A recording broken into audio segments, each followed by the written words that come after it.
People have an overwhelming desire to believe in something. Become the focal point of such desire by offering them a cause, a new faith to follow. Keep your words vague, but full of promise. Emphasize enthusiasm over rationality and clear thinking. Give your new disciples rituals to perform. Ask them to make sacrifices on your behalf. In the absence of organized religion and grand causes, your new belief system will bring you untold power.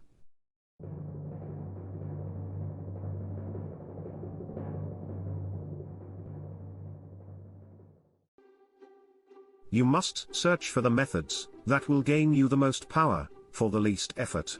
You will find the creation of a cult-like following one of the most effective. Having a large following opens up all sorts of possibilities for deception. Not only will your followers worship you, they will defend you from your enemies, and they will spread your message, while trying to entice others into joining your fledgling cult. This kind of power will lift you to another realm. You are adored, and can do no wrong. You might think it is an enormous, nearly impossible task to create such a following, but in fact it is fairly simple.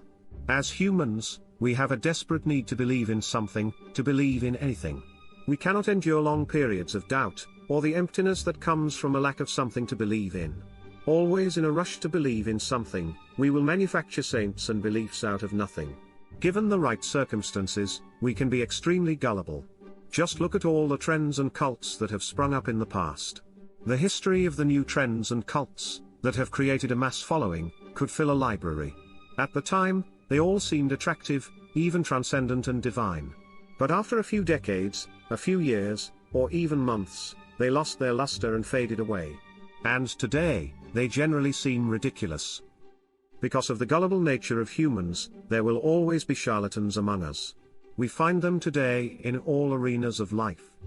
Business, fashion, politics, religion and art. If we study the notable charlatans of the past and present, we begin to see patterns. The following are 5 steps of cult making that successful charlatans of the past have developed.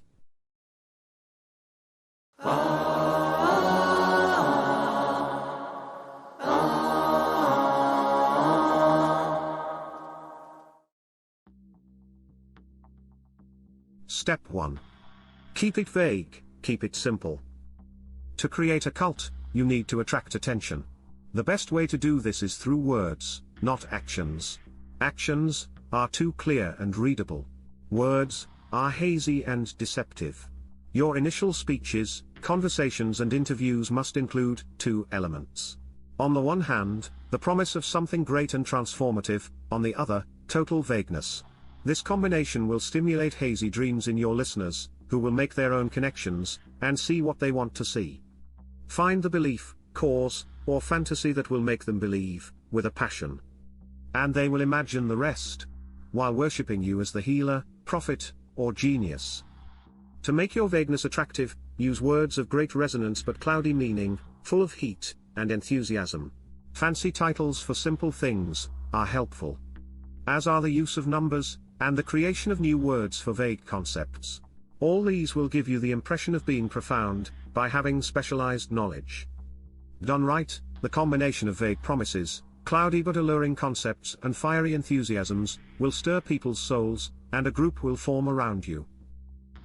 Don't talk too vaguely, or you will lose credibility. But the real danger is being too specific.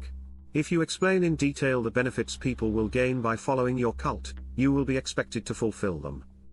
Along with vagueness, your appeal should be simple. Most people's problems have deep-rooted, complex causes. Effective long-term solutions require much patience and effort. People want to hear that a simple solution will cure their problems. The ability to offer the simple solution will give you great power and build you a following. The simple solution can take many forms. The mystical source of personal change has a lot of power. Drinking shamanic plant medicines in the jungle, and returning home a new transformed person, has great romantic appeal. People prefer angels and out-of-body experiences, over the boring, the banal, and the hard work actually required for lasting change. Another romantic ideal to play on is the belief in the healing, comforting quality of nature. Tapping into people's concept of nature has unlimited possibilities for deception. Many people are drawn to the idea of the primal and pagan found in nature. You gain untold power by working on people's unrealized desire for a kind of promiscuous and pagan unity. Whatever your deception, adapt to people's needs. The Messiah must mirror the desires of his followers. Keep it vague, keep it simple. And always, aim high. The bigger and bolder your illusions, the better. Step 2. Emphasize the visual and the sensual, over the intellectual. Once people have begun to gather around you, two dangers will present themselves. Boredom, and skepticism. Boredom will make people go elsewhere. Skepticism will allow them the distance to think rationally about whatever you are offering. So you need to amuse the bored, and ward off any cynics. The best way to do this is through some kind of theater. Dazzle your followers with visual splendor and spectacle. Appeal to the senses. Experiment with the use of incense for scent, music for hearing, and colorful charts and graphs for the eye. Use new technology to give your cult a pseudoscience veneer. The most effective cults mix religion with science. Use exotic cultures, customs, and locations to make ordinary affairs hint at something extraordinary. These methods will distract them from seeing the ridiculousness of your ideas, the holes in your belief system, while attracting attention and more followers. Step 3. Borrow the forms of organized religion to structure the group. Your cult-like following is growing, now is the time to organize it. Use the forms of religion that will elevate and comfort your followers. Even in our secular age, organized religion still holds unquestioned authority for large numbers of people. The forms of religion still resonate with power, and the lofty associations of religion can be endlessly exploited. Create rituals for your followers. Organize them into hierarchy, ranking them in grades of sanctity. Give them names and titles that have religious overtones. Ask them for sacrifices that will fill your coffers. Talk and act like a prophet. You are not a dictator, after all. You are a priest, a guru, a sage, a shaman, a guide, or any other word that will hide your real power in the mist of religion. Step 4. Disguise your source of income. Your group has grown, and you have structured it into a church-like form. Your coffers are beginning to fill with your followers' contributions. You should never be seen as hungry for money. If you are doing well, there is no need to hide your wealth. But it's a good idea to disguise the source of your income. Never reveal that your wealth comes from your followers' pockets. Instead, make it seem to come from the truth of your message. By surrounding yourself with luxury, you become living proof of the soundness of your belief system. Your message becomes, "Do what I do, and you too shall prosper." Your followers will copy your moves, in the belief it will bring them the same results.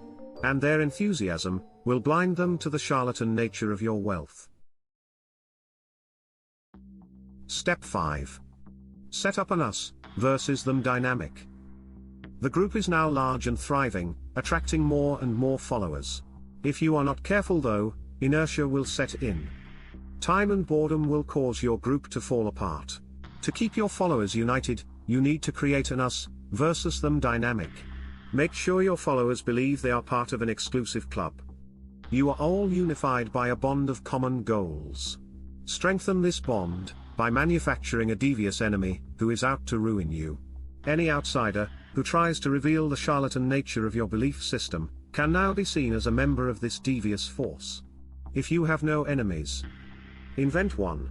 Given a straw man to react against, your followers will come together. They will have your cause to believe in, and infidels to destroy.